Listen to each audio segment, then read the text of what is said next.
Holstein Friesian জাত 15 থেকে 20 দিনের মধ্যে যেসব বাচ্চা জন্মগ্রহণ করে থাকে সেসব বাচ্চা এই ধরনের সবসময় হিঁক পারে এবং সবসময় শ্বাসকষ্ট হয়ে থাকে।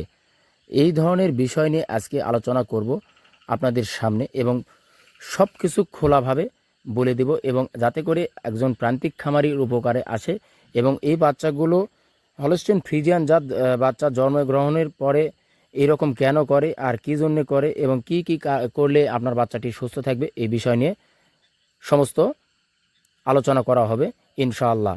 সুপ্রিয় দর্শক মণ্ডলী, আমি মোহাম্মদ বুলেট হোসেন প্রাণীবন্ধু ইউটিউব চ্যানেলের পক্ষ থেকে শুভেচ্ছা ও অভিনন্দন। দেশ ও দেশের বাইরে দূরে এবং কাছে যারা আমার ভিডিওটি দেখতেছেন তাদেরকে জানাই ব্র্যাক কৃত্রিম প্রজনন এন্টারপ্রাইজের পক্ষ থেকে শুভেচ্ছা অভিনন্দন। এই যে গ্যাভিটি, এই গ্যাভিটি 15 থেকে 18 লিটার দুধ দিয়ে থাকে। এই গ্যাভিটির একজন খামারি কিনে নিয়ে আসছে, বাচ্চা দেওয়ার আগেই কিনে নিয়ে আসা হয়েছে। এই গ্যাভিটি মোটামুটি 3 থেকে 4 বার কনসেপ্ট মিস করছে এবং ওই খামারিটি এই গাভীর প্রতি আস্থা হারিয়ে ফেলছিল। আজ দেখেন সুদিন দেখতে পাইছে তাদের চেষ্টার কোনো ত্রুটি ছিল না। চেষ্টার ত্রুটি না থাকার কারণে এই গাভীটি দেখেন আজ বাচ্চা প্রসব করছে। এই গাভীটি যে এত লিটার দুধ দিবে এটা কখনোই ওই খামারি মানে কল্পনার ভিতরে নিয়ে আসতে পারেনি। এই গাভীটির শাল দুধ আসছে প্রায় 8 থেকে 10 লিটার হিসাব করা যায় এবং এই গাভীটি কেনা হয়েছিল 75,000 টাকা দিয়ে। 75,000 টাকা দিয়ে একদম সারা গায়ে কিনে নিয়ে আসছিল। যেসব প্রান্তিক খামারি আমার ভিডিওটি দেখতেছেন এবং আমার ইউটিউব চ্যানেলে যারা নতুন, যদি নতুন হয়ে থাকেন তাহলে অবশ্যই আমার চ্যানেলটিকে সাবস্ক্রাইব করে অল করে দিবেন এবং আমার এই চ্যানেলটিকে লাইক কমেন্ট শেয়ার করবেন যাতে করে আরও 10টা প্রান্তিক খামারের কাছে পৌঁছে যায়। দর্শক, এই বাচ্চাটি এত পরিমাণে শ্বাসকষ্ট হচ্ছে যে এই হলস্টেইন ফ্রিজিয়ান বাচ্চাটি এটা আসলে বাহির দেশ থেকে নিয়ে আসা।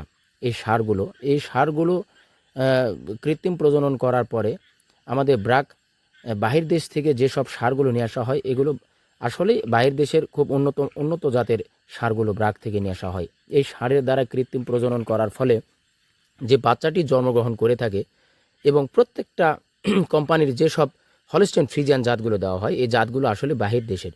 এই জাতগুলো দেওয়ার ফলে বাচ্চাটি কি করে থাকে, এই বাচ্চা জন্মের এই দেশের সাথে এবং এই বাংলাদেশের আবহাওয়ার সাথে খাপ খাইতে পারে না। তার ফলে এই বাচ্চাটি প্রচণ্ড পরিমাণে হিঁক পারে, প্রচণ্ড পরিমাণে শ্বাসকষ্ট হয়। এই কারণে এই বাচ্চাটি জটিল পরিমাণে শ্বাসকষ্ট এবং যেসব বাচ্চা বা খামারি যারা সুন্দরভাবে পরিচর্যা করতে না পারার কারণে এই বাচ্চাটি মারা যেতে পারে। তাই আসুন এই বাচ্চাটিকে শ্বাসকষ্ট হওয়ার জন্যে বিভিন্ন যারা আমাদের নিকটস্থ প্রাণী সম্পদ অধিদপ্তর আছে এই প্রাণী সম্পদ অধিদপ্তরে অবশ্যই যোগাযোগ করবেন এবং তাদের মাধ্যমে ওষুধপাতি খাওয়াবেন এবং প্রাথমিক চিকিৎসা যেটা না করলে না সেটা আসলে এই সিরাপ 2 চামচ করে দিতে হবে বা ফ্লাকল ড্রপ আবার অমিডন এসব খাওয়ালে আপনার বাচ্চাটি সুস্থ সবল থাকতে পারে। এছাড়াও অন্যান্য ট্রিটমেন্ট করা যায়, সেগুলো হচ্ছে জ্বর ব্যথা প্রদাহের জন্য বিকক্স আছে। এই আর কি। আমার ভিডিওটি ভালো